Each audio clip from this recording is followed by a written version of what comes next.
ಅರ್ಜುನ್ ತನ್ನ ಹೆಂಡತಿ ರೀಮಾಗೆ ಹೇಳುತ್ತಾನೆ, ನಿನ್ಗೆ ಎಷ್ಟು ಬಾರಿ ಹೇಳ್ಬೇಕು ರೀಮಾ, ನಿನ್ನ ದೇಹವನ್ನ ಈ ತರ ಬಹಿರಂಗವಾಗಿ ತೋರಿಸ್ಕೊಳ್ಬೇಡ. ನಿನ್ನ ದೇಹವನ್ನ ಚೆನ್ನಾಗಿ ಮುಚ್ಚಿಕೊ. ಇಲ್ಲದಿದ್ರೆ ನೀನು ನನಗಿಂತ 10 ವರ್ಷ ಚಿಕ್ಕವಳೆಂಬುದನ್ನ ನಾನು ಮರೆತು ಬಿಡುತ್ತೇನೆ. ನಿನ್ನ ಎದೆಯ ನೋಟಗಳನ್ನ ನನಗೆ ತೋರಿಸಿ ಪ್ರಚೋದಿಸುವಷ್ಟು ನನ್ನನ್ನು ಹಂಬಲಿಸ್ತೀಯ. ಇವತ್ತು ನಾನು ನಿನ್ನನ್ನು ಬಿಡೋದಿಲ್ಲ. ಇಲ್ಲ, ದಯವಿಟ್ಟು ಹಾಗೆ ಮಾಡಬೇಡ, ನಾನು ಸಾಯುತ್ತೇನೆ.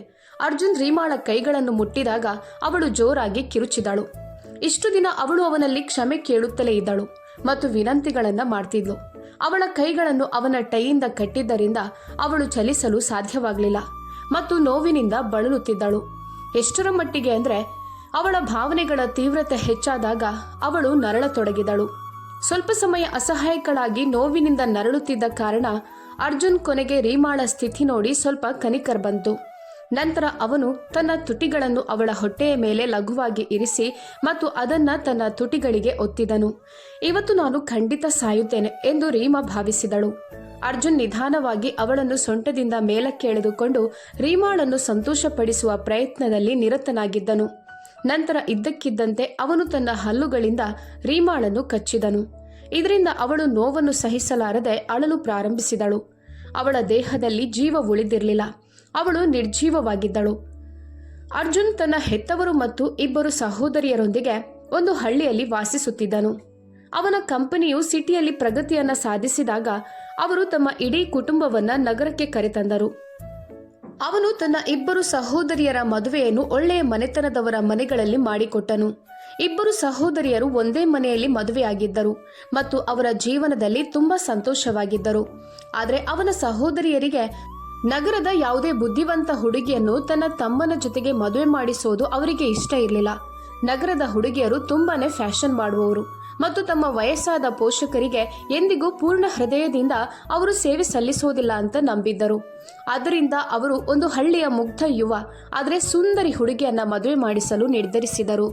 ಆ ಹುಡುಗಿ ಇವರು ಹೇಳಿದ ಹಾಗೆ ಕೇಳಬೇಕು, ಎದುರುತ್ತರ ಕೊಡಬಾರ್ದು, ತಮ್ಮ ಪೋಷಕರ ಸೇವೆಯನ್ನ ಚೆನ್ನಾಗಿ ಮಾಡಬೇಕು.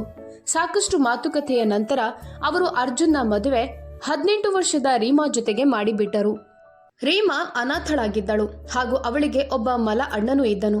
ಅವನವಳ ಜೊತೆ ಇರುತ್ತಿರಲಿಲ್ಲ. ಯಾವಾಗ್ಲಾದ್ರೂ ಭೇಟಿ ಮಾಡಲು ಬರ್ತಿದ್ದ. ಈ ಮದುವೆಗೆ ಅರ್ಜುನ್ ಸಿದ್ಧವಿರಲಿಲ್ಲ. ಆದರೆ ಅವನು ತನ್ನ ಹೆತ್ತವರ ಆದೇಶವನ್ನ ಹೇಗೆ ಧಿಕ್ಕರಿಸಬಲ್ಲನು? ಅರ್ಜುನ್ ತುಂಬಾನೇ ಒಳ್ಳೆಯ ಮಗ. ಆದ್ದರಿಂದ ಅವನು ತನ್ನ ಹೆತ್ತವರ ಮಾತಿಗೆ ಒಪ್ಪಿಕೊಂಡು ರೀಮಾಳನ್ನು ಮದುವೆಯಾದನು. ಆದರೆ ರೀಮಾ ಅವನಿಗಿಂತ 10 ವರ್ಷ ಚಿಕ್ಕವಳು. ಇಷ್ಟು ಚಿಕ್ಕ ಹುಡುಗಿಗೆ ಮೊದಲ ರಾತ್ರಿ ನಡೆಯಲಿರುವ ಆತ್ಮೀಯ ಸಂಬಂಧದ ಅರಿವಿಲ್ಲವೇ ಎಂದು ಒಳಗೊಳಗೆ ಅವನು ಚಿಂತೆ ಮಾಡ್ತಿದ್ದ. ಆದರೆ ರಾತ್ರಿ ಬೆಡ್ರೂಮಿನಲ್ಲಿ ಇದೆಲ್ಲ ಅವಳಿಗೆ ಗೊತ್ತೇ ಇಲ್ಲ ಎಂದು ಅವಳ ಹತ್ತಿರ ಹೋದಾಗಲೇ ತಿಳಿಯಿತು. ಇಂದು ರಾತ್ರಿಯ ಅವನ ಎಲ್ಲಾ ಭಾವನೆಗಳು, ಆಸೆಗಳು ಭಗ್ನಗೊಂಡವು ಮತ್ತು ಅವನು ಸಹ ಅತ್ಯಂತ ನಿರಾಶೆಗೊಂಡು ಸಿಗರೆಟ್ ಸೇದಲು ಬಾಲ್ಕನಿಗೆ ಹೋದನು. ಈ ಕಡೆ ರೀಮಾ ತನ್ನ ಕೈಗಳನ್ನು ಇನ್ನೂ ಉಜ್ಜುತ್ತಿದ್ದಳು. ತನ್ನ ಗಂಡ ಒಂಟಿಯಾಗಿ ಹೋಗೋದನ್ನ ನೋಡಿ ಹೃದಯ ವಿದ್ರಾವಕಳಾಗಿದ್ದಳು. ಅವಳ ಸಹೋದರಿಯರು ಅರ್ಜುನ್ನನ್ನು ಹೇಗೆ ಆಕರ್ಷಿಸುವುದು ಎಂಬುದರ ಕುರಿತು ಅವಳಿಗೆ ಸಂಪೂರ್ಣವಾಗಿ ತರಬೇತಿ ನೀಡಿದ್ದರು. ಆದರೆ ಮೊದಲ ರಾತ್ರಿ ಅವಳು ವಿಫಲಳಾಗಿದ್ದಳು. ಏನೇ ಆಗಲಿ, ಅರ್ಜುನ್ನನ್ನು ತನ್ನವನನ್ನಾಗಿ ಮಾಡಿಕೊಳ್ಳಲು ಅವಳು ದೃಢ ನಿಶ್ಚಯ ಹೊಂದಿದ್ದಳು. ಬೆಳಗ್ಗೆ ಅವರು ಉಪಹಾರಕ್ಕಾಗಿ ಊಟದ ಮೇಜಿನ ಬಳಿಗೆ ಹೋದಾಗ ಅರ್ಜುನ್ನ ಸಹೋದರಿಯರು ರೀಮಾಳನ್ನ ನೇರವಾಗಿ ಕೇಳಿದ್ರು, ರೀಮಾ, ಅರ್ಜುನ್ ನಿನ್ನ ಬಳಿಗೆ ಬಂದಿದ್ದಾನಾ? ಅವನು ನಿನ್ನನ್ನು ಮುಟ್ಟಲು ಪ್ರಯತ್ನಿಸಿದನೆ. ನಿನ್ಗೆ ರಾತ್ರಿ ಶುಭವಾಗಿ ಕಳೆದಿದ್ಯಾ ಅಂತ ಕೇಳಿದರು. ಅವಳು ನಾಚಿಕೊಂಡು ತಲೆ ಅಲ್ಲಾಡಿಸಿ ಮುಖ ಕೆಳಗೆ ಮಾಡಿ ಹಿಂಜರಿಕೆಯಿಂದ ಉತ್ತರಿಸಿದಳು, ಅಕ್ಕ, ಅವರು ನನ್ನನ್ನ ಏನ್ ಕೇಳ್ತಿದ್ದಾರೆ ಅಂತ ನನಗೆ ತಿಳಿದಿರ್ಲಿಲ್ಲ. ನಾನೇನ್ ಮಾಡ್ಲಿ? ಅವರು ನನ್ನ ಹತ್ತಿರ ಬರ್ಬೇಕು ಅಂತ ನಾನು ಬಯಸಿದ್ದೆ. ಆದ್ರೆ ಅವರು ಕೋಪದಿಂದ ಎದ್ದು ಬಾಲ್ಕನಿಗೆ ಹೋದ್ರು. ಅವಳು ಪ್ರತಿಯೊಂದು ವಿಷಯವನ್ನು ಸತ್ಯವಾಗಿ ಹೇಳಿದಳು. ಅವಳ 2 ಅತ್ತಿಗೆಯಂದಿರು ತಲೆ ಹಿಡಿದು ಕುಳಿತಿದ್ದರು. ಓ, ನೀನೇನ್ ಮಾಡಿದ್ದೆ ಪೆದ್ದಿ? ಅವನು ಏನ್ ಹೇಳಿದೋ ಅದನ್ನ ನೀನ್ ಮಾಡ್ಬೇಕಿತ್ತು. ಇಂದಿನಿಂದ ಅವನನ್ನು ಹೇಗೆ ಒಲಿಸೋದು ಎಂಬುದರ ಕುರಿತು ನಾವು ನಿನ್ಗೆ ತರಬೇತಿ ನೀಡುತ್ತೇವೆ. ಮತ್ತೆ ನೆನ್ಪಿಡು, ನಾವೇನ್ ಹೇಳುತ್ತೇವೋ ಅದನ್ನ ನೀನು ಮಾಡ್ಲೇಬೇಕು. ಅವಳ ನಾದಿನಿಯಂದಿರು ಅವಳನ್ನ ದಿಟ್ಟಿಸಿ ನೋಡಿದರು. ನೀನ್ ಹೀಗೆ ಮಾಡಿದ್ರೆ ಅರ್ಜುನ್ ನಿನ್ನನ್ನು ಬಿಟ್ಟು ಸಿಟಿಯಲ್ಲಿರುವ ಬೇರೆ ಬುದ್ಧಿವಂತ ಹುಡುಗಿಯನ್ನ ಮದುವೆ ಆಗ್ತಾನೆ. ಅದು ನಿನ್ಗೆ ಬೇಕಾ? ಹಳ್ಳಿ ಹುಡುಗಿಯರು ತಮ್ಮ ಗಂಡಂದಿರ ಬಗ್ಗೆ ತುಂಬಾ ಪೊಸೆಸಿವ್ ಆಗಿರ್ತಾರೆ ಅಂತ ಅವರಿಗೆ ತಿಳಿದಿತ್ತು. ಇಲ್ಲ, ನಾನು ನನ್ನ ಗಂಡನನ್ನು ಯಾರಿಗೂ ಹಂಚಿಕೊಳ್ಳೋದಿಲ್ಲ. ನಾನವರನ್ನ ಪ್ರೀತಿಸ್ತೇನೆ. ನಾನವರನ್ನ ಬೇರೆಯವರಿಗೆ ಹೇಗೆ ಕೊಡ್ಲಿ? ಅವಳು ಕಣ್ಣೀರು ಸುರಿಸುತ್ತಾ ಹೇಳಿದಳು. ಅಷ್ಟರಲ್ಲಿ ಅವಳ ಇನ್ನೊಬ್ಬ ಅತ್ತಿಗೆ ಅವಳ ಭುಜ ತಟ್ಟಿ, ಹಾಗಾದ್ರೆ ನಾವು ಹೇಳಿದಂತೆ ಮಾಡು. ಇಲ್ಲದಿದ್ರೆ ಒಬ್ಬ ಮಾಟಗಾತಿ ಬಂದು ನಿನ್ನ ಗಂಡನನ್ನ ಕರೆದುಕೊಂಡು ಹೋಗ್ತಾಳೆ. ಮತ್ತೆ ನೀನೇನು ಮಾಡಲು ಸಾಧ್ಯ ಆಗೋದಿಲ್ಲ. ನೀನು ಅಳುತ್ತಲೇ ಇರ್ತೀಯ. ನಿನ್ಗೆ ಅರ್ಥ ಆಯ್ತಾ? ಅವಳು ಬೆದರಿಕೆಯಿಂದ ಕೇಳಿದಳು. ಭಯ ಅವಳನ್ನು ತಲೆ ಆಡಿಸುವಂತೆ ಮಾಡಿತು. ಅವಳ ಅತ್ತಿಗೆ 2-3 ದಿನಗಳ ಕಾಲ ಅಲ್ಲಿಯೇ ಇದ್ದಳು.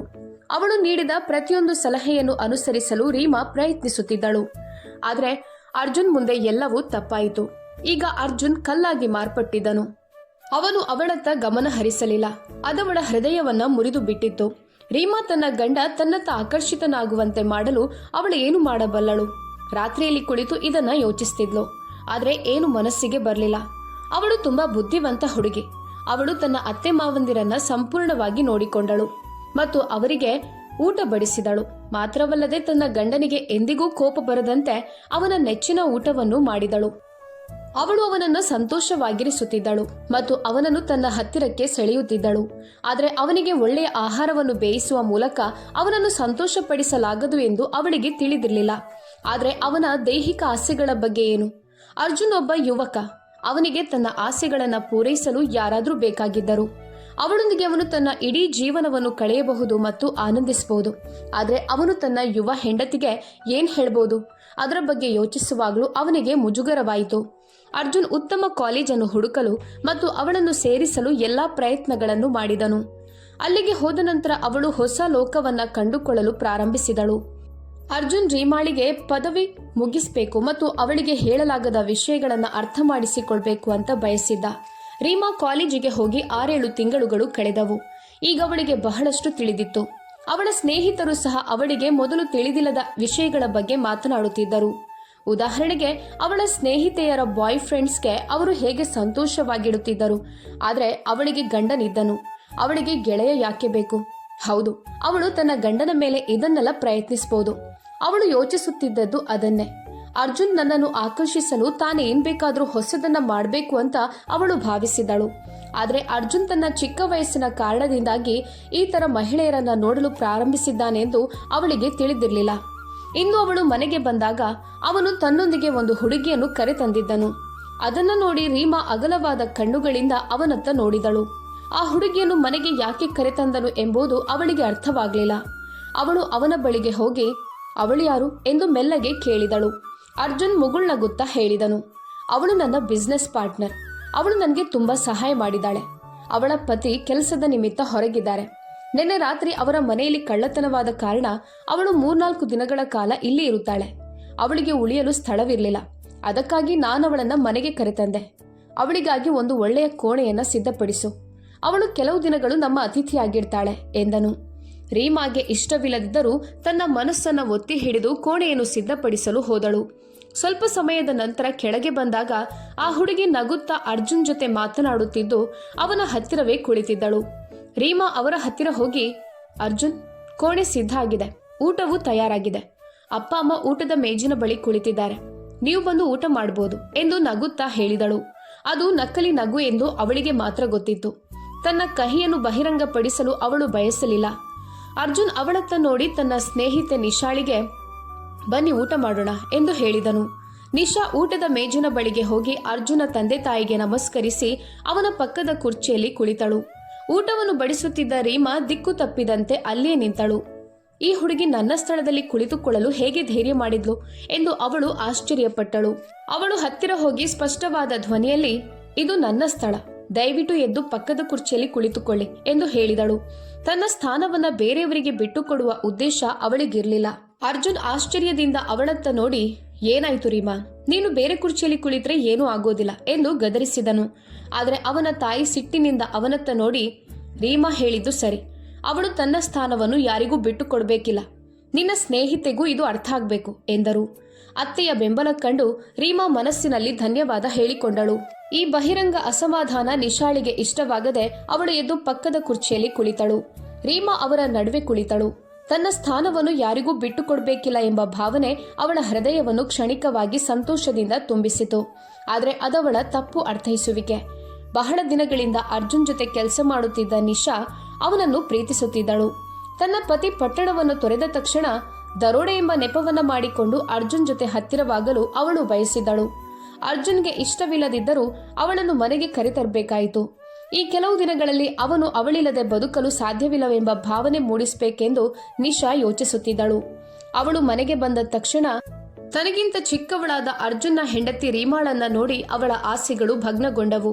ಆದರೆ ಅರ್ಜುನ್ ತನ್ನ ಹೆಂಡತಿಯೊಂದಿಗೆ ಹೆಚ್ಚು ಹತ್ತಿರವಾಗಿಲ್ಲ ಎಂಬುದನ್ನು ಅವಳು ಬೇಗನೆ ಗಮನಿಸಿದಳು. ಅದನ್ನು ಬಳಸಿಕೊಂಡು ಅವನನ್ನು ತನ್ನತ್ತ ಸೆಳೆಯಬೇಕೆಂದು ಅವಳು ನಿರ್ಧರಿಸಿದಳು. ಊಟದ ನಂತರ ಅರ್ಜುನ್ ಮತ್ತು ನಿಶಾ ತಮ್ಮ ವ್ಯವಹಾರಗಳನ್ನು ಚರ್ಚಿಸಲು ಸ್ಟಡಿ ರೂಮ್ಗೆ ಹೋದರು. ರೀಮಾ ಆತಂಕದಿಂದ ತನ್ನ ಕೋಣೆಯತ್ತ ಹೆಜ್ಜೆ ಹಾಕಿದಳು. ಅರ್ಜುನ್ ತನ್ನೊಂದಿಗೆ ಹೆಚ್ಚು ಸಮಯ ಕಳೆಯುತ್ತಿಲ್ಲ ಎಂಬ ಆಲೋಚನೆ ಅವಳಿಗೆ ನಿದ್ರೆ ಬರದಂತೆ ಮಾಡಿತು. ರಾತ್ರಿ 11 ಗಂಟೆಯಾದರೂ ಅವನು ಮೇಲಕ್ಕೆ ಬಂದಿರಲಿಲ್ಲ. ಕೋಪ ಮತ್ತು ದುಃಖದಿಂದ ಅವಳು ಕೆಳಗೆ ಹೋಗಿ ನೋಡಿದಾಗ ಅವರು ಇನ್ನೂ ಕೆಲಸದ ಬಗ್ಗೆ ಮಾತನಾಡುತ್ತಿದ್ದರು. ನಿಶಾ ಅರ್ಜುನ್ನ ಹತ್ತಿರ ತುಂಬಾ ಅಸಹಜವಾಗಿ ನಿಂತು ಫೈಲ್ ಪರಿಶೀಲಿಸಲು ಕೇಳುತ್ತಿದ್ದಳು. ಇದು ರೀಮಾಳನ್ನು ಕೋಪಗೊಳಿಸಿತು. ಅವಳು ಒಳಗೆ ಹೋಗಿ, ಅರ್ಜುನ್, ನೀವಿನ್ನೂ ಎಚ್ಚರವಾಗಿದ್ದೀರಾ? ಕೋಣೆಗೆ ಬನ್ನಿ, ನನಗೆ ನಿದ್ದೆ ಬರ್ತಿಲ್ಲ ಎಂದಳು. ಅರ್ಜುನ್ ಕಠಿಣ ಧ್ವನಿಯಲ್ಲಿ, ನಾನು ಕೆಲಸ ಮಾಡ್ತಿದ್ದೇನೆ ರೀಮಾ, ನೀನು ನಿನ್ನ ಕೋಣೆಗೆ ಹೋಗಿ ಮಲಗು, ಕೆಲಸ ಮುಗಿದ ನಂತರ ನಾನೇ ಬರುತ್ತೇನೆ ಎಂದನು. ನಿಶಾ ಕಿಡಿಗೇಡಿತನದಿಂದ, ನಗರ ಜೀವನ ನಿಮ್ಗೆ ಅರ್ಥವಾಗುತ್ತಿಲ್ವಂತೆ ಎಂದು ವ್ಯಂಗ್ಯವಾಡಿದಳು. ಅವಳ ನಗುವಿನಲ್ಲಿ ಜಯದ ಗರ್ವ ಇತ್ತು. ಇದನ್ನು ನೋಡಿ ರೀಮಾ ಮಾತಿಲ್ಲದೆ ತನ್ನ ಕೋಣೆಗೆ ಹಿಂತಿರುಗಿದಳು. ಹಾಸಿಗೆಯ ಮೇಲೆ ಕುಸಿದು ಬಿದ್ದು ಅವಳು ಅತ್ತಳು. ಸ್ವಲ್ಪ ಸಮಯದ ನಂತರ ಅರ್ಜುನ್ ಕೋಣೆಗೆ ಬಂದಾಗ ಅವಳು ಅಳುತ್ತಿರುವುದನ್ನ ನೋಡಿ, ಏನಾಯ್ತು ರೀಮಾ, ನೀನ್ ಯಾಕೆ ಅಳ್ತಿದ್ಯಾ ಎಂದು ಕೇಳಿದನು. ಅವನು ತಡವಾಗಿ ಬಂದಿದ್ದಾನೆ ಎಂಬುದು ಅವನಿಗೂ ತಿಳಿದಿತ್ತು. ಅವನು ಪ್ರೀತಿಯಿಂದ ಮಾತನಾಡಲು ಪ್ರಯತ್ನಿಸಿದಾಗ ರೀಮಾ ಅವನ ಕೈಯನ್ನು ಹಿಂದೆ ನೂಕಿ, ನಿಮ್ಮ ಸ್ನೇಹಿತೆಯ ಬಳಿಗೆ ಹೋಗಿ, ಅವಳ ಜೊತೆ ನೀವು ಬಹಳ ಹೊತ್ತು ಕುಳಿತಿದ್ರಿ, ಯಾಕೆ ಹೀಗೆ ಮಾಡ್ತೀರಾ ಎಂದು ಅಳುತ್ತಾ ಕೇಳಿದಳು.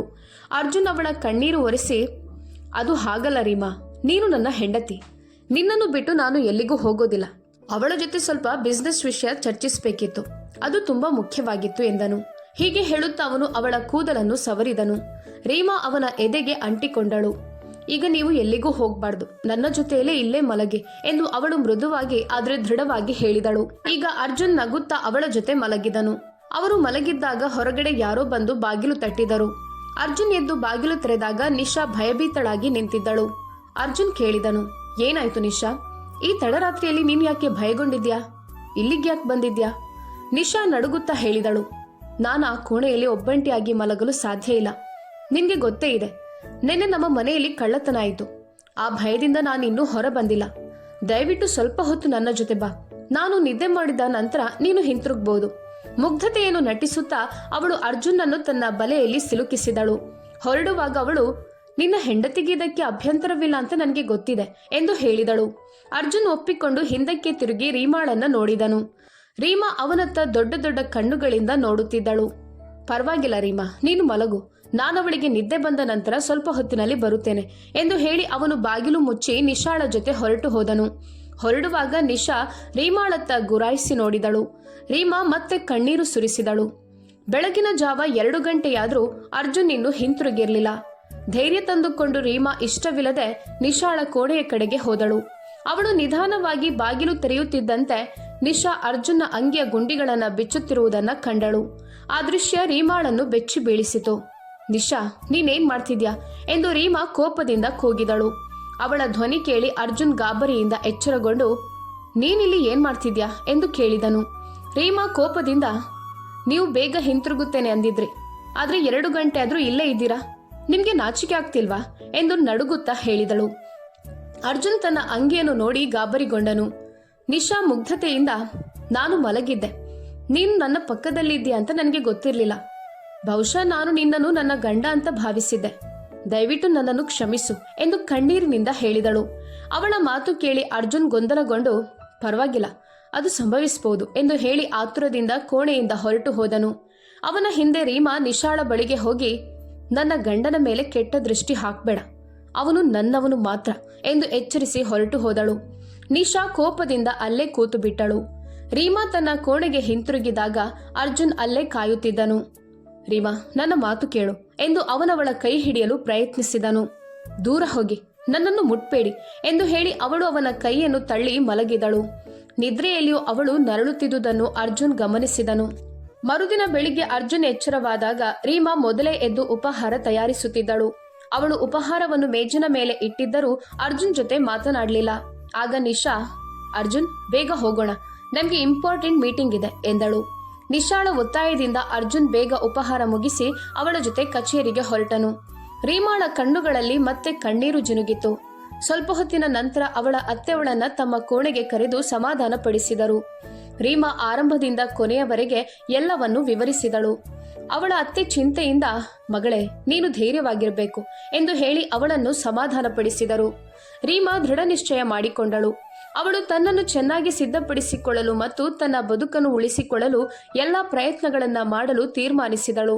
ಅಂದು ಮಧ್ಯರಾತ್ರಿ 12 ಗಂಟೆಗೆ ನಿಶಾ ಮತ್ತು ಅರ್ಜುನ್ ಮನೆಗೆ ಬಂದರು.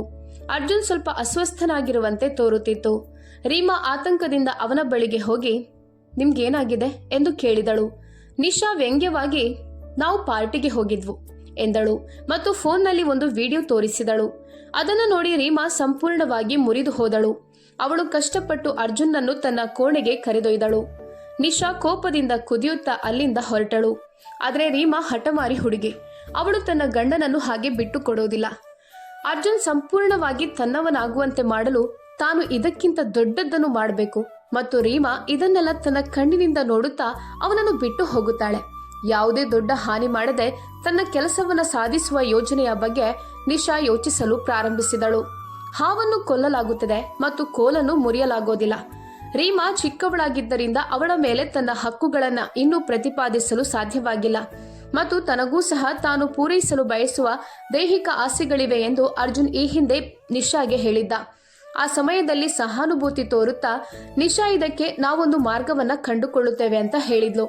ಒಮ್ಮೆ ನಿಶಾ ಅರ್ಜುನ್ನ ಹತ್ತಿರ ಬಂದು ಅವನ ತುಟಿಗಳ ಕಡೆಗೆ ಒರಗಿದಳು. ಆಗ ಅರ್ಜುನ್ ಅವಳನ್ನು ತಡೆಯಲಿಲ್ಲ. ಬಹುಶಃ ಅವನು ಕೂಡ ಅದೇ ಬಯಸಿದ್ದಿರ್ಬೋದು. ಸಂಪರ್ಕವನ್ನು ಹುಡುಕ್ತಿದ್ದ. ಆದರೆ ಅವನ ಆತ್ಮಸಾಕ್ಷಿಯು ನಿಶಾ ಬೇರೆಯವರ ಹೆಂಡತಿ, ಇದೆಲ್ಲ ಸರಿಯಲ್ಲ ಅಂತ ಅವನನ್ನು ಕಾಡುತ್ತಲೇ ಇತ್ತು. ಆದ್ದರಿಂದ ಅವನು ಬೇಗನೆ ನಿಶಾಳನ್ನು ಅವನಿಂದ ದೂರ ತಳ್ಳಿದ್ದನು. ಅವರು ಮೀಟಿಂಗ್ ಆಗಿ ರೆಸ್ಟೋರೆಂಟ್ಗೆ ಹೋದಾಗ ನಿಶಾ ಉದ್ದೇಶಪೂರ್ವಕವಾಗಿ ಅರ್ಜುನ್ಗೆ ಪಾನೀಯವನ್ನ ನೀಡಿದ್ದರಿಂದ ಅವನು ಮೂರ್ಛೆ ಹೋದನು. ಅವನ ಪ್ರಜ್ಞಾಹೀನತೆಯ ಲಾಭವನ್ನ ಪಡೆದುಕೊಂಡು ನಿಶಾ ಕಾರಿನಲ್ಲಿ ಅವನ ಅಶ್ಲೀಲ ಫೋಟೋಗಳನ್ನ ತೆಗೆದುಕೊಂಡಳು. ಮನೆಗೆ ಹೋಗಿ ಈ ಫೋಟೋಗಳನ್ನ ಅವನ ಹೆಂಡತಿಗೆ ತೋರಿಸೋದ್ರಿಂದ ಅವಳು ಅವನನ್ನ ಬಿಟ್ಟು ಹೋಗುತ್ತಾಳೆ ಎಂಬುದು ಅವಳ ಯೋಚನೆಯಾಗಿತ್ತು. ಆದರೆ ವಿಷಯಗಳು ತಿರುವು ಪಡೆದುಕೊಂಡವು. ಇದೆಲ್ಲವನ್ನ ನೋಡಿದ ನಂತರವೂ ಅವನ ಹೆಂಡತಿ ಮೀರಾ ಅರ್ಜುನನ್ನು ಬಿಡ್ಲಿಲ್ಲ. ಬದಲಿಗೆ ಅವನನ್ನು ತನ್ನ ಕೋಣೆಗೆ ಕರೆದೊಯ್ದಳು. ನಿಶಾ ಅವಳ ಮೇಲೆ ಕೋಪಗೊಂಡಿದ್ದಳು. ಈಗ ನೀನ್ ನೋಡ್ತಾ ಇರು, ನಾನ್ ನಿನ್ಗೆ ಏನ್ ಮಾಡುತ್ತೇನೆ ಅಂತ. ನಿನ್ನ ಕಣ್ಣ ಮುಂದೆ ಅರ್ಜುನನ್ನು ನನ್ನವನನ್ನಾಗಿ ಮಾಡಿಕೊಳ್ಳುತ್ತೇನೆ. ನಾಳೆಯವರೆಗೆ ಸ್ವಲ್ಪ ಕಾಯಿ. ಮರುದಿನ ಅರ್ಜುನ್ನ ಸಹೋದರಿ ಅವನನ್ನ ಊಟಕ್ಕೆ ಆಹ್ವಾನಿಸಿದಳು. ನಂತರ ಅರ್ಜುನ್ ಕರೆ ಮಾಡಿ ಸರಿಯಾದ ಸಮಯಕ್ಕೆ ಅಲ್ಲಿಗೆ ನನಗೆ ತಲುಪಲು ಸಾಧ್ಯವಾಗೋದಿಲ್ಲ ಅಂತ ಹೇಳಿದನು. ಕುಟುಂಬದ ಎಲ್ಲಾ ಸದಸ್ಯರು ರಾತ್ರಿ ಅಲ್ಲಿರಲು ಉದ್ದೇಶಿಸಿದರು. ಆದರೆ ಅರ್ಜುನ್ ರಾತ್ರಿ ಅಲ್ಲಿಗೆ ಬರುತ್ತೇನೆ ಅಂತ ಹೇಳಿದ್ದನು. ಆದರೆ ರಾತ್ರಿ ಆಗಿತ್ತು. ಅವನಿನ್ನೂ ಕೂಡ ಬಂದಿರಲಿಲ್ಲ. ಅರ್ಜುನ್ ಅಲ್ಲಿಗೆ ಯಾಕೆ ಬಂದಿಲ್ಲ ಅಂತ ರೀಮಾಗೆ ಚಿಂತೆಯಾಗ್ತಿತ್ತು. ನೀನು ಚಿಂತಿತಳಾಗಿ ಕಾಣ್ತಿದ್ಯಾ. ನಿನ್ನ ಗಂಡ ಬರುತ್ತಾನೆ, ಅಷ್ಟೊಂದು ಚಿಂತಿಸ್ಬೇಡ. ಅವನು ನಿನ್ನ ಗಂಡ ತಾನೆ, ಅವಳ ಅತ್ತಿಗೆ ರೀಮಾಗೆ ಕೀಟಲೆ ಮಾಡುತ್ತಾ ಹೇಳಿದಳು. ಅದಕ್ಕೆ ರೀಮಾ ಹಾಗೇನೂ ಇಲ್ಲ ಎಂದು ತಲೆ ಅಲ್ಲಾಡಿಸಿದಳು. ಆ ಹುಡುಗಿಯ ಬಗ್ಗೆ ನಿಮ್ಗೆ ಗೊತ್ತಿಲ್ಲ. ಅವಳಿಗೆ ನನ್ನ ಗಂಡ ಬೇಕು ಮತ್ತು ಅವನನ್ನು ಪಡೆಯಲು ಅವಳು ಏನು ಕೂಡ ಬೇಕಾದ್ರೂ ಮಾಡ್ತಾಳೆ. ಅದಕ್ಕಾಗಿ ನನಗೆ ಭಯ ಆಗ್ತಿದೆ ಅತ್ತಿಗೆ. ಅವನು ತಡರಾತ್ರಿ ಹೊರಗೆ ಹೋದಾಗ ನನಗೆ ಚೆನ್ನಾಗಿ ಅನ್ನಿಸೋದಿಲ್ಲ. ಇದನ್ನೆಲ್ಲ ಕೇಳಿದ ರೀಮಾಳ ಅತ್ತಿಗೆ ಅವಳನ್ನ ದಿಟ್ಟಿಸಿ ನೋಡಿದಳು. ನೀನು ಅರ್ಜುನನ್ನು ಪ್ರೀತಿಸ್ತೀಯಾ? ಅವಳು ಕೇಳಿದಳು. ರೀಮಾ ಕಣ್ಣೀರು ಸುರಿಸುತ್ತಾ ಅಸಹಾಯಕ ನಗುವಿನೊಂದಿಗೆ ಹೇಳಿದಳು, ಅವರು ನನ್ನ ಗಂಡ. ನನಗೆ ಅವರ ಹೊರತು ಬೇರೆ ದಾರಿ ಇಲ್ಲ. ಈ ಕಡೆ ಅರ್ಜುನ್ ಮತ್ತು ನಿಶಾ ಅರ್ಜುನ್ನ ತಂಗಿಯ ಮನೆಗೆ ಬರದೆ ಅರ್ಜುನ್ ಮನೆಗೆ ಹೋದರು. ಮನೆಗೆ ಹೋದಾಗ ಅರ್ಜುನ್ ನಿಶಾಳ ಜೊತೆ ಒಬ್ಬಂಟಿಯಾಗಿದ್ದ. ನಿಶಾ ಇದರ ಲಾಭವನ್ನು ಪಡೆದುಕೊಂಡು ಅರ್ಜುನ್ನ ಜ್ಯೂಸ್ಗೆ ನಿದ್ರೆ ಮಾತ್ರೆಯನ್ನ ಸೇರಿಸಿದಳು. ಇದರಿಂದಾಗಿ ಅರ್ಜುನ್ ನಶೆಯಲ್ಲಿ ಕಳೆದುಕೊಂಡು ಅವಳನ್ನ ಹತ್ತಿರಕ್ಕೆ ಎಳೆದನು. ನನ್ನ ಬಳಿಗೆ ಬಾ. ಅವಳು ಕಪ್ಪು ನೈಟಿಯಲ್ಲಿ ಅವನ ತೊಡೆಯ ಮೇಲೆ ಮೋಹಕವಾಗಿ ಕುಳಿತಳು. ನೀನು ರೀಮಾ ಅಲ್ವಾ ಎಂದು ಕೇಳಿದಾಗ ರೀಮಾಳ ಹೆಸರನ್ನ ಕೇಳಿ ನಿಶಾ ನಡುಗಿದಳು. ಆದರೆ ಅವಳು ತನ್ನ ಉದ್ದೇಶವನ್ನು ಆಗ್ಲೇ ಪೂರೈಸಿಕೊಳ್ಬೇಕಿತ್ತು. ಆದ್ದರಿಂದ ಅವಳು ತಕ್ಷಣ ತಲೆಯಲ್ಲಾಡಿಸುತ್ತಾ ಹೌದು ಅರ್ಜುನ್, ನಾನ್ ನಿಮ್ಮ ರೀಮಾ ಎಂದು ಹೇಳಿದಳು. ಅವಳು ಹಾಗೆ ಹೇಳಿದ ತಕ್ಷಣ ಅರ್ಜುನ್ ನಿಶಾಳ ಕುತ್ತಿಗೆಗೆ ತನ್ನ ತೋಳುಗಳನ್ನ ಸುತ್ತಿ ಅವಳನ್ನು ಹತ್ತಿರಕ್ಕೆ ಎಳೆದುಕೊಂಡು ಅವಳನ್ನ ರೀಮಾ ಅಂತ ತಪ್ಪಾಗಿ ಭಾವಿಸಿ ಅವಳ ಮೃದುವಾದ ತುಟಿಗಳನ್ನ ಸೆರೆ ಹಿಡಿದನು. ಆಗ ನಿಶಾ ದಯವಿಟ್ಟು ಹೀಗೆ ಮಾಡಬೇಡಿ ಅರ್ಜುನ್, ನೀವೇನ್ ಮಾಡ್ತಿದ್ದೀರಾ ಎಂದು ನಟಿಸಿದಳು. ಆದರೆ ಒಳಗೊಳಗೆ ಆಳವಾಗಿ ಅವಳು ಇದನ್ನೇ ಬಯಸುತ್ತಿದ್ದಳು. ಇದನ್ನು ನಿಲ್ಲಿಸಬೇಡ ಅರ್ಜುನ್, ಮುಂದೆ ಹೋಗಿ ನನ್ನನ್ನು ನಿನ್ನವಳಾಗಿ ಮಾಡಿಕೊ ಅಂತ ಅಂದುಕೊಳ್ಳುತ್ತಿದ್ದಳು. ಅವಳು ಆರಂಭದಲ್ಲಿ ಸುಮ್ಮನೆ ವಿರೋಧಿಸಲು ಪ್ರಯತ್ನಿಸಿದಳು. ಆದರೆ ಅವಳ ಅಗಾಧ ಭಯಕ್ಕೆ ಅವಳನ್ನು ಅರ್ಜುನ್ನ ಕುತ್ತಿಗೆಗೆ ತನ್ನ ತೋಳುಗಳನ್ನು ಸುತ್ತುವಂತೆ ಮಾಡಿತು. ಈಗ ಅವಳು ನರಳುತ್ತಿದ್ದಳು. ಅರ್ಜುನ್ನ ಸ್ಪರ್ಶವನ್ನು ಸವಿಯುತ್ತಿದ್ದಳು. ಅವಳ ಅಸ್ತಿತ್ವವು ನಡುಗುತ್ತಿತ್ತು. ಅವಳೊಬ್ಬ ಮಹಿಳೆಯ ಮನೆಯನ್ನ ನಾಶ ಮಾಡ್ತಿದ್ದಾಳೆ ಅಂತ ಅವಳ ಹೃದಯ ಹೇಳುತ್ತಿತ್ತು. ಆದರೆ ಅವಳ ಅಸ್ತಿತ್ವದ ಪ್ರತಿಯೊಂದು ನರ ನಾನದನ್ನ ಮಾಡ್ತಿಲ್ಲ, ಅರ್ಜುನ್ನೇ ಇದನ್ನ ಮಾಡ್ತಿದ್ದಾನೆ ಅಂತ ಹೇಳುತ್ತಿತ್ತು. ಅವನು ಅವಳನ್ನ ರೀಮಾ ಅಂತ ತಪ್ಪಾಗಿ ಭಾವಿಸಿ ಅವಳಿಗೆ ಹತ್ತಿರವಾಗುತ್ತಿದ್ದನು. ಒಂಟಿಯಾಗಿದ್ದ 2 ಯುವ ಆತ್ಮಗಳು ಮತ್ತು ಎಲ್ಲಕ್ಕಿಂತ ಹೆಚ್ಚಾಗಿ ಮಾದಕತೆಯೊಂದಿಗೆ ದಾರಿ ತಪ್ಪುವುದು ಸಹಜ. ಅರ್ಜುನ್ ಕೂಡ ಅಲೆದಾಡುತ್ತಿದ್ದನು ಮತ್ತು ನಿಶಾಳಂಥ ಆಕರ್ಷಕ ಮಹಿಳೆಯ ಸಹವಾಸದಲ್ಲಿ ಅವನು ಯಾಕೆ ಇರಬಾರ್ದು. ಅರ್ಜುನ್ ನಿಶಾಳ ತುಟಿಗಳಿಗೆ ಮುತ್ತಿಡಲು ಪ್ರಾರಂಭಿಸಿದನು. ಅವಳ ಕುತ್ತಿಗೆಯವರೆಗೆ ಮತ್ತು ಅಲ್ಲಿಂದ ಅವಳಿಗೆ ತೃಪ್ತಿಯಾಗುವಷ್ಟು ಕೆಲಸ ಮಾಡಿದನು. ಅರ್ಜುನ್ ಅವಳ ನೈಟಿಯನ್ನು ತೆಗೆದ ತಕ್ಷಣ ಕೋಣೆಯ ಬಾಗಿಲು ಸದ್ದಿಲ್ಲದೆ ತೆರೆದುಕೊಂಡಿತ್ತು ಮತ್ತು ರೀಮಾ ಮಾತ್ರವಲ್ಲದೆ ಅರ್ಜುನ್ನ ಪೋಷಕರು ಮತ್ತು ಸಹೋದರಿಯರು ಒಳಗೆ ಬಂದರು. ವಾಸ್ತವವಾಗಿ ಅರ್ಜುನ್ನ ಫೋನ್ನಲ್ಲಿದ್ದ ವಿಡಿಯೋದಿಂದ ದಿಗ್ಭ್ರಮೆಗೊಂಡ ರೀಮಾ ಆ ರಾತ್ರಿ ತನ್ನ ಅತ್ತಿಗೆಯ ಮನೆಯಿಂದ ಹೊರಡಲು ಪ್ರಾರಂಭಿಸಿದಳು.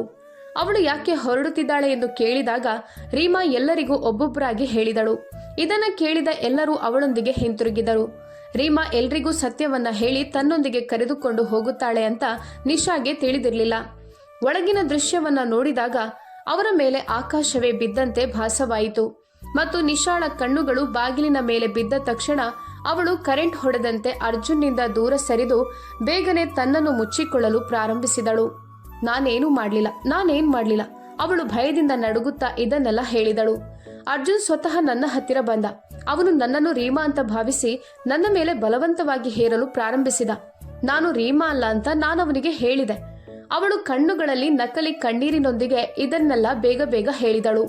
ಆಗ ಅರ್ಜುನ್ನ ಸಹೋದರಿ ಮುಂದೆ ಬಂದು ಅವಳ ಮುಖವನ್ನು ಕೆಂಪಾಗಿಸುವ ಮೂಲಕ ಬಲವಾಗಿ ಹೊಡೆದಳು. ಅರ್ಜುನ್ನ ತಂಗಿ ಒಂದರ ನಂತರ ಒಂದನ್ನು ನಿಶಾಗೆ ಹೊಡೆಯುತ್ತಲೇ ಇದ್ದಳು. ನೀನು ಮನೆ ಮುರಿಯುವ ಹೆಣ್ಣು, ನಮ್ಗೆ ನಮ್ಮ ತಮ್ಮನ ಬಗ್ಗೆ ಗೊತ್ತಿಲ್ವಾ? ಇದಕ್ಕೆಲ್ಲ ನೀನೇ ಮೂಲ ಕಾರಣ. ನೀನ್ ಇಲ್ಲಿಗೆ ಯಾಕೆ ಬಂದಿರುವೆ? ಅವಳು ಅವಳ ಕೂದಲನ್ನು ಹಿಡಿದುಕೊಂಡು ತಲೆ ಅಲ್ಲಾಡಿಸುವಂತೆ ಮಾಡಿದಳು. ನನ್ನನ್ನು ನಂಬು, ನಾನೇನು ಮಾಡಿಲ್ಲ, ಇದರಲ್ಲಿ ನಂದೇನು ತಪ್ಪಿಲ್ಲ. ಇಲ್ಲಿ ನನ್ನ ಹತ್ತಿರ ಬಂದವನು ಅರ್ಜುನ್ ಎಂದು ಹೇಳಿ ಅವನನ್ನ ದೂರ ತಳ್ಳಿದಳು. ಅರ್ಜುನ್ ಒಂದು ಬರಿದಿಗೆ ಸರಿದ. ಅವನ ಮಾದಕತೆ ಹೆಚ್ಚಾಗಿತ್ತು. ಅವನ ಹೆತ್ತವರು ಇದನ್ನ ನೋಡಿ ಸಹಿಸಲಾಗದೆ ಕೋಪದಿಂದ ಕಿರುಚುತ್ತಾ ಕೋಣೆಯಿಂದ ಹೊರಟು ಹೋಗಿದ್ದರು. ರೀಮಾ ಅರ್ಜುನ್ನತ್ತ ಕಲ್ಲಿನಂತೆ ನಿಂತಿದ್ದಳು. ಅರ್ಜುನ್ ಸಹೋದರಿ ಒಂದು ಜಗ್ ನೀರನ್ನು ತಂದು ಅವನ ಮುಖದ ಮೇಲೆ ಸುರಿದಳು. ಅರ್ಜುನ್ ಇದ್ದಕ್ಕಿದ್ದಂತೆ ಪ್ರಜ್ಞೆಗೆ ಮರಳಿ ಕಣ್ಣುಗಳನ್ನ ಉಜ್ಜುತ್ತಾ ಕೇಳಿದನು, ಇಲ್ಲಿ ಏನಾಗ್ತಿದೆ? ನೀವೆಲ್ಲರೂ ಯಾಕೆ ಒಟ್ಟುಗೂಡಿದ್ದೀರಿ? ಅವನು ನೋವಿನಿಂದ ನೋಯುತ್ತಿದ್ದ ತಲೆಯನ್ನು ಹಿಡಿದು ಕೇಳಿದನು. ನಿಶಾ ಪಕ್ಕದಲ್ಲಿ ಅರೆನಗ್ನ ಸ್ಥಿತಿಯಲ್ಲಿ ಕುಳಿತದ್ದನ್ನು ನೋಡಿ ಅವನು ಆಘಾತಕ್ಕೊಳಗಾದನು. ನೀನಿಲ್ಲಿ ಏನ್ ಮಾಡ್ತಿದ್ಯಾ? ಮತ್ತದು ಕೂಡ ಈ ಸ್ಥಿತಿಯಲ್ಲಿ ನನ್ನೊಂದಿಗೆ? ಅವನು ಕೋಪದಿಂದ ಅವಳನ್ನ ದಿಟ್ಟಿಸುತ್ತಾ ಹೇಳಿದನು. ಅವನ ಕಣ್ಣುಗಳು ಅವಳ ಮೇಲೆ ಬಿದ್ದಾಗ ಮತ್ತು ಅವನು ಎಲ್ಲರನ್ನೂ ನೋಡಿದಾಗ ಎದ್ದು ನಿಂತು ತನ್ನ ಹೆಂಡತಿ ರೀಮಾಳನ್ನ ನೋಡಿದನು. ಅವಳು ಆಶ್ಚರ್ಯದಿಂದ ಅವನನ್ನೇ ನೋಡುತ್ತಿದ್ದಳು. ಅವಳ ಕಣ್ಣುಗಳಲ್ಲಿ ಎಲ್ಲವೂ ಇತ್ತು, ಮುರಿದ ನಂಬಿಕೆಯ ನೋವು ಮತ್ತು ಪ್ರೀತಿಯ ದುಃಖ. ಅರ್ಜುನ್ ತನ್ನನ್ನು ವಿವರಿಸಲು ಆತಂಕದಿಂದ ಅವಳ ಕಡೆಗೆ ಹೋದನು. ಆದರೆ ರೀಮಾ ತಲೆ ಅಲ್ಲಾಡಿಸುತ್ತಾ ಹಿಂದೆ ಸರಿಯುತ್ತಲೇ ಇದ್ದಳು. ಐ ಹೇಟ್ ಯು ಅರ್ಜುನ್, ನೀನು ನನಗೆ ಹೀಗೆ ಮಾಡಲು ಹೇಗೆ ಸಾಧ್ಯ? ನೀನು ನನಗೆ ಮೋಸ ಮಾಡುತ್ತಲೇ ಇದ್ದೆ. ನಾನು ತುಂಬಾ ಚಿಕ್ಕವಳೆಂದು ಈ ತರ ಹುಡುಗಿಯರೊಂದಿಗೆ ಮೋಜು ಮಾಡ್ತಿದ್ಯಲ್ಲ ಎಂದು ಹೇಳುತ್ತಾ ನಿನ್ನನ್ನು ಪ್ರೀತಿಸಿದ್ದಕ್ಕೆ ನನಗೆ ನಾಚಿಕೆ ಆಗ್ತಿದೆ. ನಿನ್ನ ಆಯ್ಕೆ ಇವಳೇ ಅಲ್ವಾ? ಹೀಗೆ ಹೇಳುತ್ತಾ ಅವಳು ಅರ್ಜುನ್ನ ಮುಖಕ್ಕೆ ಬಲವಾಗಿ ಹೊಡೆದು ತನ್ನ ಕೋಣೆಗೆ ಹೋದಳು. ಅಷ್ಟರಲ್ಲಿ ಅರ್ಜುನ್ನ ತಂಗಿ ನಿಶಾಳ ಕೂದಲನ್ನ ಹಿಡಿದು ಮನೆಯಿಂದ ಹೊರಗೆ ಎಳೆದಳು. ನಿಶಾ ಅಳುತ್ತಾ ಕಿರುಚುತ್ತಿದ್ದಳು. ಆದರೆ ಅವರು ಅವಳನ್ನ ನಿರ್ಲಕ್ಷಿಸಿ ಹೊರ ತಳ್ಳಿದರು.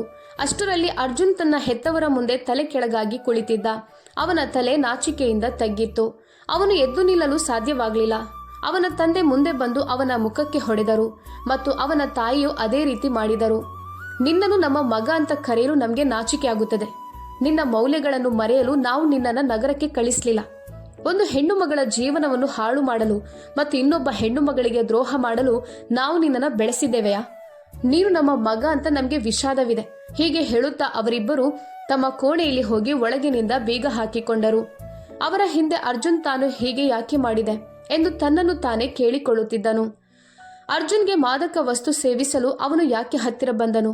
ಅವನವಳನ್ನ ತನ್ನ ಕೋಣೆಗೆ ಬಿಡದಿದ್ದರೆ ಅವಳವನನ್ನ ಮೋಸ ಮಾಡುತ್ತಿರಲಿಲ್ಲ, ಅಥವಾ ಅವನು ರೀಮಾ ಅಂತ ಭಾವಿಸಿ ಅವಳ ಬಳಿಗೆ ಹೋಗುತ್ತಿರಲಿಲ್ಲ. ಎಲ್ಲವೂ ತಪ್ಪಾಗಿತ್ತು. ಅವನು ತನ್ನ ಕೋಣೆಗೆ ಹೋದಾಗ ರೀಮಾ ಅಲ್ಲಿ ಇರಲಿಲ್ಲ. ಅವಳು ಗೆಸ್ಟ್ ರೂಮಿಗೆ ಹೋಗಿದ್ದಳು. ಅವನು ಅವಳೊಂದಿಗೆ ಮಾತನಾಡಲು ಪ್ರಯತ್ನಿಸಿದನು. ಅವನು ಬಾಗಿಲು ತಟ್ಟುತ್ತಲೇ ಇದ್ದನು. ಆದರೆ ರೀಮಾ ಬಾಗಿಲು ತೆರೆಯಲಿಲ್ಲ. ದಯವಿಟ್ಟು ರೀಮಾ, ಬಾಗಿಲು ತೆಗಿ, ನನ್ನನ್ನು ಕ್ಷಮಿಸು, ನಾನಿದನ್ನೆಲ್ಲ ಉದ್ದೇಶಪೂರ್ವಕವಾಗಿ ಮಾಡಲಿಲ್ಲ, ಅವನು ಕಣ್ಣೀರಿಡುತ್ತಾ ಹೇಳಿದನು. ಅವನು ರಾತ್ರಿ ಇಡೀ ಅವಳ ಕೋಣೆಯ ಹೊರಗೆ ಕುಳಿತಿದ್ದನು. ರೀಮಾ ಒಳಗೆ ಅಳುತ್ತಿದ್ದಳು. ಅರ್ಜುನ್ ಹೊರಗೆ ಅಳುತ್ತಿದ್ದನು. ಬೆಳಗ್ಗೆ ರೀಮಾ ತನ್ನ ಕೋಣೆಯಿಂದ ಹೊರಬಂದಾಗ ಅರ್ಜುನ್ ಗಾಬರಿಯಿಂದ ಎಚ್ಚರಗೊಂಡನು.